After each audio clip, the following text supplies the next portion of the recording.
Just as an example, I want to show you guys this bag. There's a picture too with it, just so anybody that struggles with vision like I do can't see. But I had this little bowl, right? And I was trying to break it delicately. Instead of using something small, I used a log, and it broke into like 20 pieces. And sometimes this is what we look like when we get broken. We break a lot. Some of you may be fortunate, like I mentioned before. Don't compare your brokenness. Some of you may break in 3 pieces. Some of you may break into 20.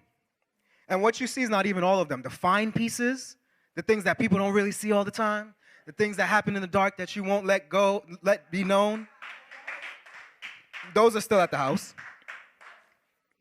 But those things, you would think that it's impossible to bring them back together.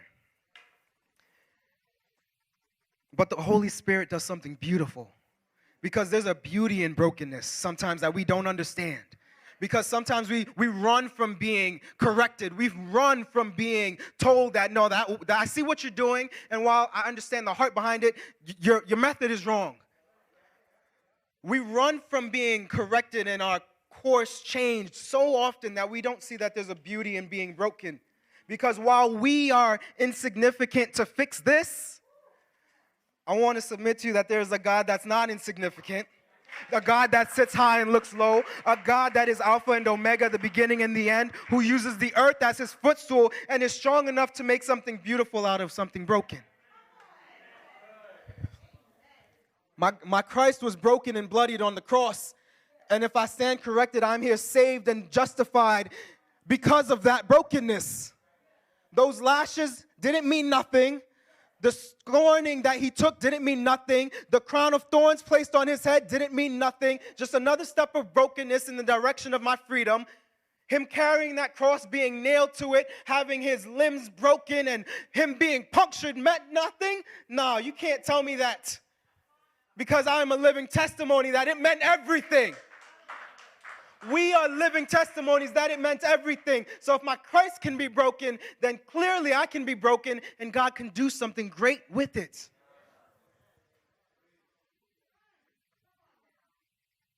Our third point, we are called to holiness. That's that beauty in brokenness. And I mentioned in 2 Corinthians that it says bringing holiness to completion in the fear of God. And it's a fear, talking about fear and trembling, that fear and trembling more so relating to reverence and honor and submission to God. Not that we are so fearful that we cower away from him, but that we tremble because of how great he is, how awesome he is, and how holy he is. That's the God that we worship. That's the God that we give our praise to. I want to show you something that seems insignificant in my hand. Seems small, right? Because you can barely almost see it. And sometimes we think our lives are small and insignificant, but not to God. He cares so deeply for us that this brokenness that we go through, there is an end product. There's an end product, and there's a picture up there for those that can't see it so clearly. There's an end product that looks much more beautiful than it was before. They outline it with gold. You didn't have gold before. Now you outlined with gold. Some may look at you and be like, oh, no, you're broken. They try to remind you where you came from, and then you have to remind them, oh, no. I know what you see and you think as being broken. I want to tell you that this is me being redeemed. This is me being better than I was before. This is me now walking in freedom that I didn't know before. This is me knowing that I am God and he is for me, not against me.